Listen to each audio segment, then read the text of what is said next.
Hello and welcome to Exploring Possibilities with me, Rose Latham from Latham Life Coaching. And this series of interviews is me talking to people who are generally entrepreneurs or inspiring individuals, often high achievers. And we're really exploring how people bring impossible dreams into reality by taking creative and courageous action. And this morning I'm joined by the delightful and very patient Beth from Positivity with Beth. I'd love it if you'd introduce yourself and tell us a little bit about yourself. So I'm Beth and I have the Instagram page at positivitywithbeth, and my day job is digital content specialist for a charity, an older people's charity called MHA. We have care homes, retirement living and community groups across the UK. So I have a really inspiring, lovely job that I do just love. And then in my own time, I have my Instagram page, like I've said, Positivity with Beth. I have a blog and a podcast called Put On Your Positive Pants, and Rose has been a guest. I'm pretty sure it's episode 45, but I could be wrong. I think it is something like that. So that's how we've kind of connected over Instagram through James, who I'm sure we'll give a shout out at some point as well. So here I am talking to you today. That's fabulous, thank you. And I would love to hear, because it's lovely that you mentioned your podcast, and I think it's quite unusual for, well, maybe it's not so much these days, but it is a what people would say a very courageous thing to put your voice out there and put your views out there in any format. And I know from my experience of starting to be online, it can be very nerve-wracking. And I'd love to hear from you if you could take us back to how your podcast started and a little bit about who you had on first, how it came about, and really how you went about taking that first step to putting your voice and views out into the world. Sure. So I used to have, well, it's the same page, but my page before was just a personal account. And really, it was during COVID that I started really trying to put a positive spin on what was happening. And I started just posting things on my stories and a couple of things on my grid, and people started getting in touch, saying, oh, thank you so much for what you're posting. You're really keeping me going, keep it up, that kind of thing. And people got in touch that I haven't spoken to in a long time. And a lot of people would check in with me as well. And it was really lovely. And it started to kind of feel like a little bit of a community, really. And I don't know, the more I kind of spoke to different people in my life, it was like, oh, you should do a podcast. And I was like, you know what? Yeah, why not? And it kind of, I think it was obviously that time during COVID that it was a bit like, not that there wasn't anything better to do, but, it was a bit like, well, I might as well look into this. And I'd done a podcast episode at work. So I kind of knew a little bit of kind of a free software that we'd used. And that kind of helped me, I think, the fact that I had done that and that I could kind of go into it a little bit, knowing a little bit about what I was doing. And I love podcasts myself. So I kind of just thought, well, what do I love? What do I love hearing? And it started off as just 5-minute episodes. It was just me talking about a topic to do with positivity in some way. And really I was just thinking it's easily digestible. People can just give it 5 minutes. And that was, sort of an easier sell, as it were, that it was, come and listen for 5 minutes, even when you're brushing your teeth or whatever, and yeah, I had really good feedback, which was lovely. And I started it just thinking, even if one person listens and it inspires them that day, then, I'd be happy. I didn't start it to kind of be kind of podcast famous or whatever, but yeah, that's where it started. And then I started having guests on earlier in the year, I'm pretty sure it was, because again, I just kind of thought about what I enjoy, and I enjoy connecting with people, talking to people, hearing their stories. And it's been really lovely to kind of connect with totally different people, and a lot of people who are doing amazing things, and people who, I love a story when people have really overcome something, you know, that is just so inspiring. So yeah, spoken to a whole host of people, and not always in the UK, sometimes been abroad, and yeah, it's just been really great to make those connections all over, really, and see how other people are making positive change.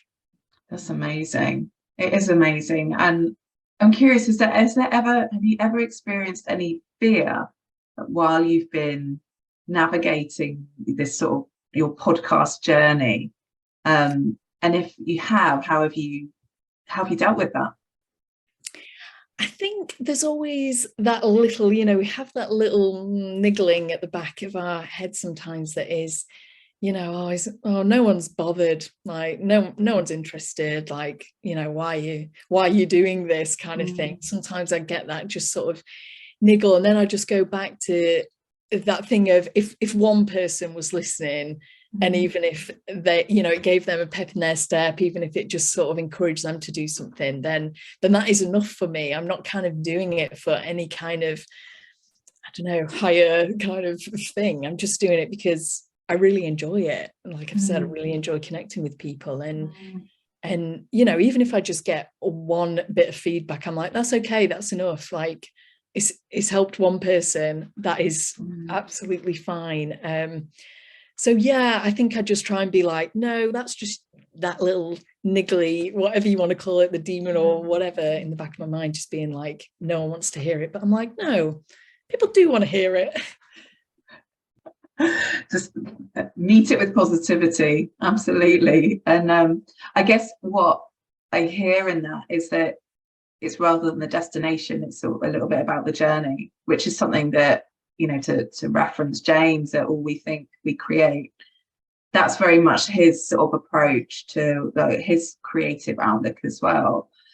And on that, I'm curious, like, do you have a vision for where you'd like the podcast to go? Or because I guess part of this, where I've set this up, is people get bogged down by the how, right? So sometimes when we have a vision about things, people sit in the fear of not taking any steps because they're not sure what the how is. But one way around that can be, you know, just putting one foot in front of the other. And I'm curious as where you sit in that, how you approach things such as your podcast or your life. Are you someone that's sort of goal orientated and happy with that, or are you more one step in front of the other and let's see what unfolds, or a mixture of the two? Maybe a mixture of the two. I'm not a mega planner. I'm organized and I like to know kind of roughly where I'm going, but I'm not a 5-year plan person. I really hate that interview question of where do you see yourself in 5 years time? Like, I don't know. I love to just see where things go. You know, this podcast has just kind of totally come out the blue, and I'm just enjoying it. So I'm just doing it because I enjoy it, and just seeing where it goes. You know, I mean, it'd be great if, you know, I did kind of get to interview some like celebrities or whatever. That would be exciting. But I do really enjoy that it is kind of your normal people, your ordinary people. It's just human beings who are in kind of normal circles, that kind of thing. I hate the word normal, but you know what I mean. Who aren't in any kind of spotlight. So actually I do quite enjoy that it's people that you can, because although celebrities can say, oh, I've come from this, but at the end of the day, they're still a celebrity now, and they don't face like the same problems as us, like they do in a way, but in a totally different way. So I quite like that. Hopefully people listen and kind of think, oh, if they can, you know, if they can do it, I can do it. So yeah, I kind of don't have a plan for it really. I'm just enjoying the journey, just seeing where it goes, and yeah, just going with it. I mean, people might stop replying and I might not get any guests anymore. Who knows? We'll see how it goes. And is that an approach that you have in other areas of your life as well? Because obviously the nature of your blog, the nature of the title of everything is all like infused, and who you are and how you are is very much infused with positivity. So I'm curious, does that sort of mindset or that approach, does that play out in other areas of your life as well? Definitely. I find that it's one of those things that once you're in it, it becomes who you are. It's like it's a muscle. It's just there. You don't have to kind of make the effort. Well, on some days you have to make a bit more effort, but it's just who I am. You know, this isn't like fake. I don't have to kind of put it on. I mean, obviously there's maybe sometimes where I have to for work or whatever when you're really stressed, but yeah, it is just a part of who I am. And I think I really owe that to my mum. She is just a shining light. She's the best. And she's always been encouraging, and she's always encouraged me when I've been making like seemingly big decisions in my life, like, you know, kind of choosing your options for even GCSE or A-level. That seems like the biggest decision of your life. And she was just like, do what makes you happy. You know, if you choose things that make you happy, you're more likely, you know, to put the effort in. You're going to want to go to school. You're going to want to succeed, and you're going to enjoy it. And really, that's all that matters. And if ever I go to her for anything, it's always like, well, as long as you're happy, you know. And that was always my life goal, really, is just to be happy. Like, I mean, obviously there's things that you need to survive, you know. You need money, and although you don't want to have that kind of greedy thing, it is like at the end of the day, you need money, you need to pay your bills, etc. But at the top of everything is just that I just want to be happy. That's it. And has that always sort of been the case when you look back in your life? Have you always embodied this, the sort of positivity, or that you mentioned it being like a muscle, you know, that you're working at? So has there been a period where that muscle wasn't getting flexed as much, and it's something that you engage with quite a lot now, but when you look back, were there times when that wasn't the case? Absolutely, yeah. I was such a worrier as a kid.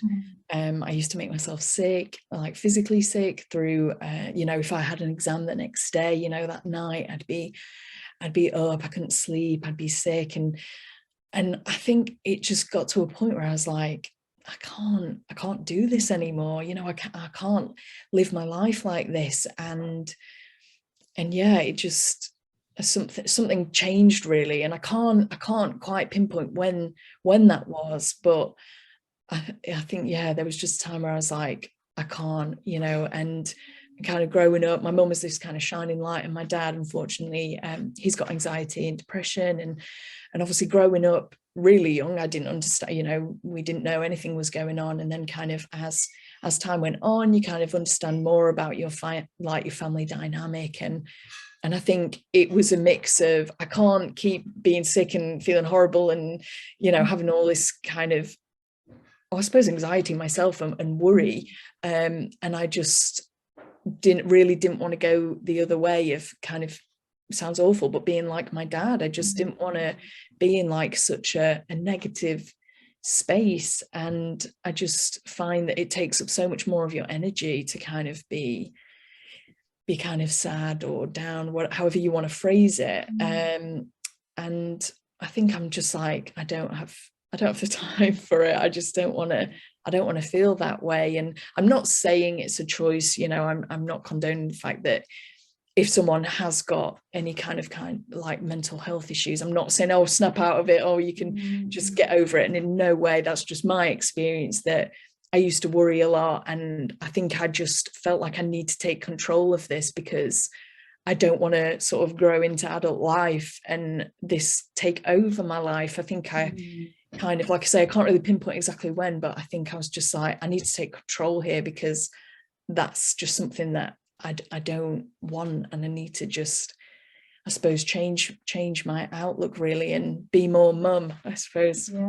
Yeah, and it's wonderful that you had a model there to follow. And you really see it's not a choice. It sounds like actually you did make some active choices in that situation that worked for you. That sort of obviously still continue to support your kind of well-being and your sort of positive outlook at the moment. And what I really hear is that you sort of took full responsibility, I guess, for your experience, or how you experience the world internally. Absolutely. Yeah, like I'm in control, and I feel in control of my life. It leads me to ask maybe a curious question. What's your sort of relationship like to thought then? Because that's where a lot of people get caught up. For example, setting up a podcast. You know, you mentioned like, or that you can have a voice that's like, oh, what, you know, around the fear. What's your relationship like to the thoughts that you have? Are you able to create distance, or how do you manage that? I think the key thing for me is thoughts can come and go, and thoughts can change. So, you know, I can be thinking really positively about something, and I'd love that to stay there, but sometimes obviously that can change, and sometimes it can be throughout the one day, throughout the hour, throughout minutes, or, you know, a month later it might change. So I think you've kind of just got to be okay with the fact that thoughts come and go, thoughts change. They can change both ways, positively and negatively. But even when a thought changes to something negative, you don't have to believe it. You don't have to hold on to it, because again, it can change again. You know, you've kind of got to be open to the fact that things change. You might think one thing that's, you know, borderline negative, and you're like, I need to kind of, what do I need to do with this? You might put on a song, dance around, then feel totally different about it, you know. And again, I'm not saying, oh, you can totally change like any kind of real deep kind of destructive thoughts as easily as that. But sometimes it is just recognizing like, this isn't forever, this can change. I don't have to believe those thoughts. You know, there's times where I'm like, oh, people find you annoying, people don't want to hear what you're doing, like stop like plugging your podcast all the time, or whatever. You can kind of have those feelings, and I'm just like, I choose not to believe that today. That's just me, or a version of me, however you want to kind of view it, that is telling me something that's just not real, not correct. And what is it that's made me think that way? Like, what proof have you got?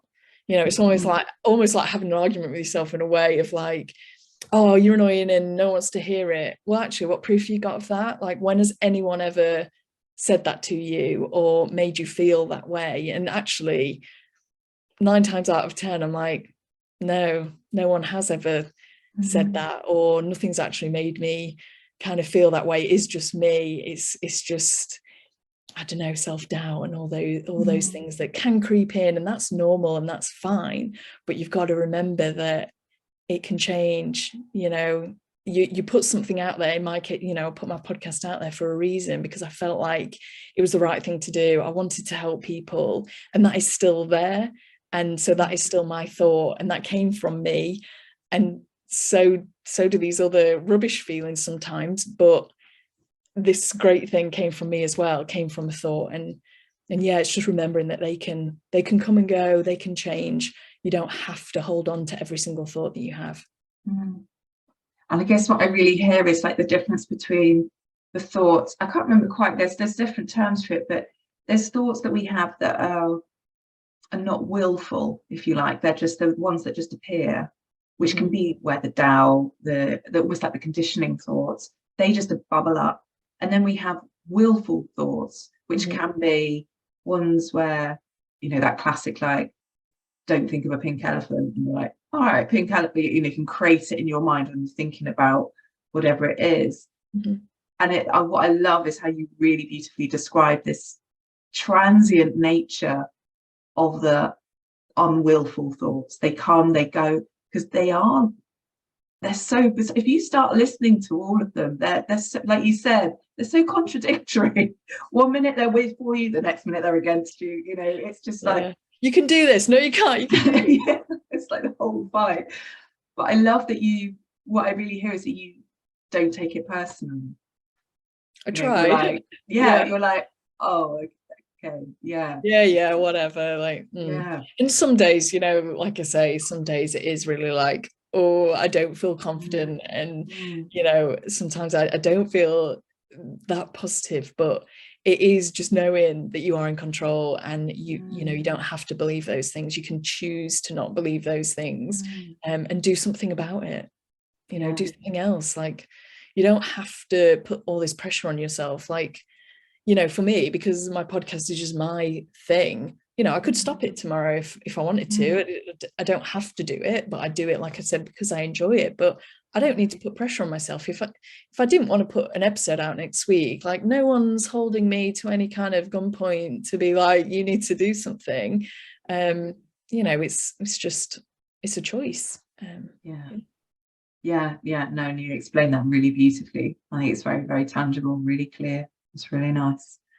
And I guess I've been curious about kind of what practices that maybe you hold dear to yourself that support you in sort of in embracing this kind of very positive mindset that you have, and that supports you in maintaining this depersonalized distance from these thoughts that we all have and that we all experience. Is that sort of the top 3 practices or anything that you would recommend? Sure. So gratitude has really changed things for me. I choose to practice in the morning. Some people do it at night and kind of reflect back on the day, but I choose to do it in the morning. And then I've got the choice of either reflecting back on the day before or reflecting at what's to come, or a mix of both, really. And yeah, like I say, that's really changed things for me. I feel like it really starts the day off on a positive. It gets me into that mindset of thinking, because even, you know, sometimes your alarm goes off and you just like, I'm not really ready for the day, but it just really gets me into positive thinking straight away. You know, what am I grateful for? What is it that's coming up that I can look forward to? And then that just straight away, it's, you know, just flicks that switch into being like, yeah, you've got things to look forward to, you've got things to be grateful for. So like, let's crack on with the day, really. Yeah, that's when I like to practice gratitude, and that has really, really changed things. And it's quick, you know, it's 5 minutes. I choose to think about 3 things. Obviously, you can make a whole list of all sorts if you want to. You can have a longer practice and really dig deeper. But for me, it just needed to be something quick that I can wake up, I can do it. I don't let myself get out of bed until I've done it. So some days it's a struggle and I'm like, you need to get out of bed.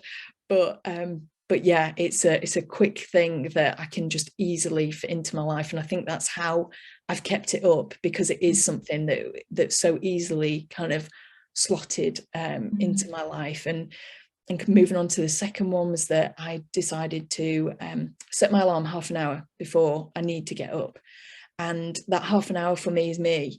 You know, I can decide, I do my gratitude always, but then it's any time after that, it's me time. And, you know, I'll choose, do I want to read my book? I'll just stay in bed, read my book. Do I actually need more sleep? And do you feel groggy and horrible and you can actually benefit from an extra, you know, 25 minutes in bed?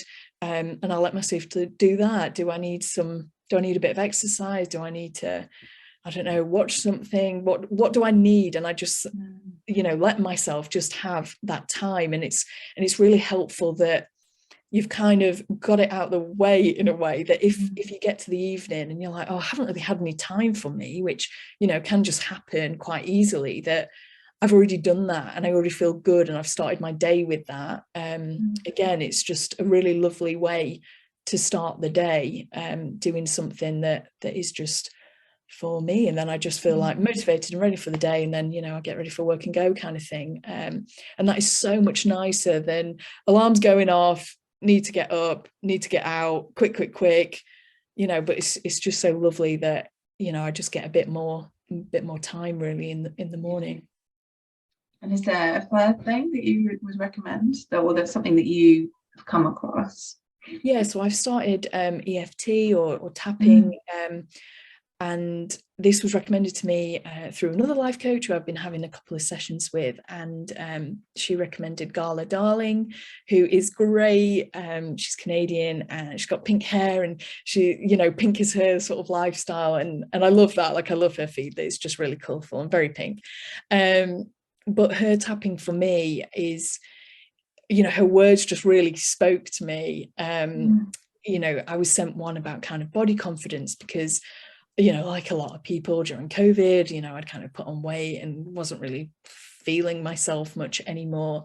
And yeah, that really sort of changed things for me. And I find that it's not sort of an instantaneous, oh, you know, I feel absolutely amazing after. Like I feel good after, but I really noticed it throughout the day that my mindset has like shifted in some way. Sometimes it's not like super obvious at first, but then I'm like, oh, I think, you know, it's because you took that again, it's taking that time for yourself.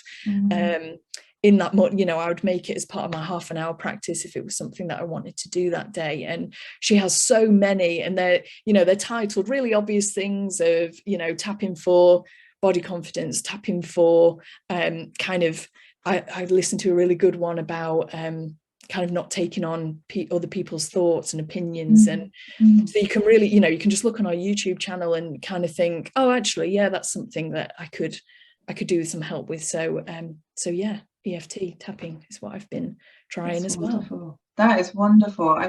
What I really hear from those three things is the gifts that you're giving to yourself, that rather than it being these are things I should do.